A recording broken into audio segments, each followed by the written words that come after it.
வளமுடன். இன்னைக்கு engineer investor Tamil சேனல்ல என்ன ஸ்டாக் எடுத்துட்டு வந்திருக்கேன்னாக்கா, வாரி எனர்ஜீஸ் லிமிடெட். இந்த வாரி எனர்ஜீஸ் லிமிடெட் வந்து 1990கள்ல ஸ்டார்ட் அப் ஆன கம்பெனி. இவங்க வந்து என்ன பண்றாங்கன்னா, சோலார் மாடியூல்ஸ் அந்த பேனல்ஸ் பெரிய பேனல்ஸ் அந்த மாடியூல்ஸ் எல்லாம் இவங்க ப்ரொடியூஸ் பண்றாங்க. டிஃபரெண்ட் சைஸஸ்ல நிறைய ப்ரொடியூஸ் பண்றாங்க. ஆல்மோஸ்ட் 12 கிகாவாட்ஸ் கெப்பாசிட்டி இவங்களது. WEL வாரி எனர்ஜி லிமிடெட்ன்றது WELன்றது ஷார்ட் ஃபார்ம்.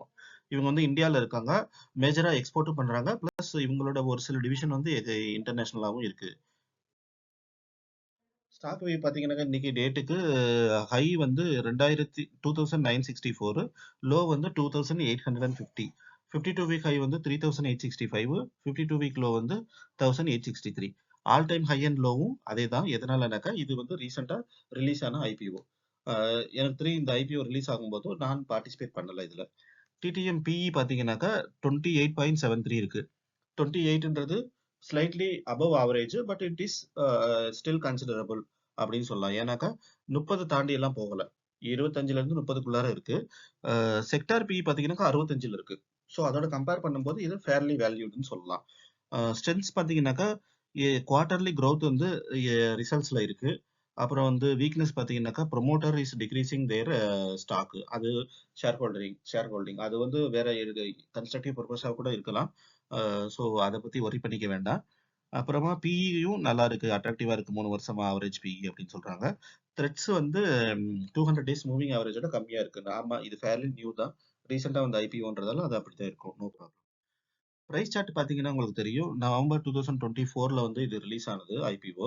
இப்போ வந்து ஆல்மோஸ்ட் 2867ல இருக்கு.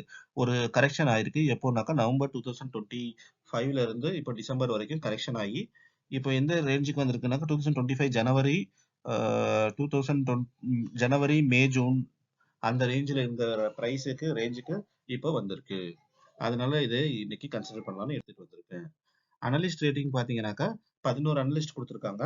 அதுல 55% பையும் 27% செல்லு கொடுத்துருக்காங்க. பிரைஸ் பெர்ஃபார்மன்ஸ் பாத்தீங்கன்னாக்கா உங்களுக்கு எல்லாமே நெகட்டிவ்ல தான் இருக்கு. ரீசெண்டா ஐபிஓ ரிலீஸ் ஆனது நெகட்டிவ்ல இருக்கு.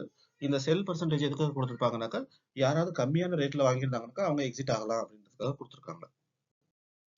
டெக்னிக்கல்ஸ் பாத்தீங்கன்னாக்கா பிவட் பாயிண்ட் 2965ல இருக்கு. ரெசிஸ்டன்ஸ் R1 வந்து 2983லயும், R3 வந்து 3030லயும் இருக்கு.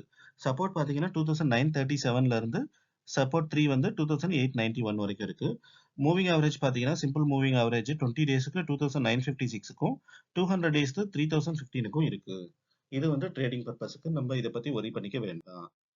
பப்ளிக் ஒப்பீனியன் பாத்தீங்கன்னா 100% பை ரேட்டிங் கொடுத்துருக்காங்க. எதனாலனாக்கா இந்த ஸ்டாக் வந்து நல்ல பீக்ல இருந்து கரெக்ஷன்ல இருக்கு. அதனால என்னன்னாக்கா பப்ளிக்கு அட்ராக்டிவா தெரியுது. நீங்க மணி கண்ட்ரோல்ல ஃபோரம்குள்ள போய் பாத்தீங்கன்னாக்கா வேரியஸ் கமெண்ட்ஸ் பார்க்கலாம். அந்த கமெண்ட்ஸ் பத்தி உங்களுக்கு ஒரு ஐடியா வரும். அந்த கமெண்ட்ஸ் ஃபுல்லா பிலீவ் பண்ண வேண்டாம். பட் உங்களுக்கு ஒரு ஐடியா கெயின் பண்றதுக்கு நீங்க யூஸ் பண்ணிக்கலாம்.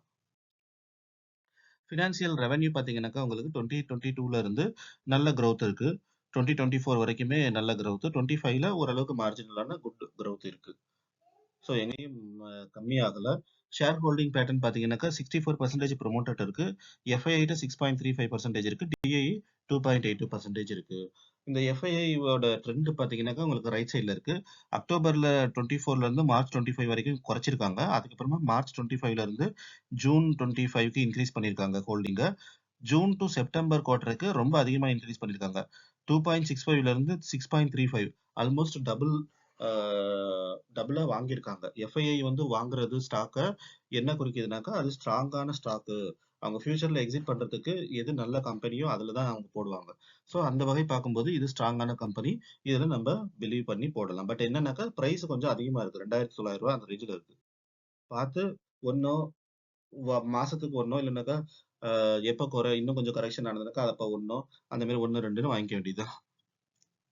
அப்புறம் பியர் கம்பேரிஷன் பார்த்தீங்கன்னாக்கா ABB India, Siemens, CG power, Havells India, Siemens energy.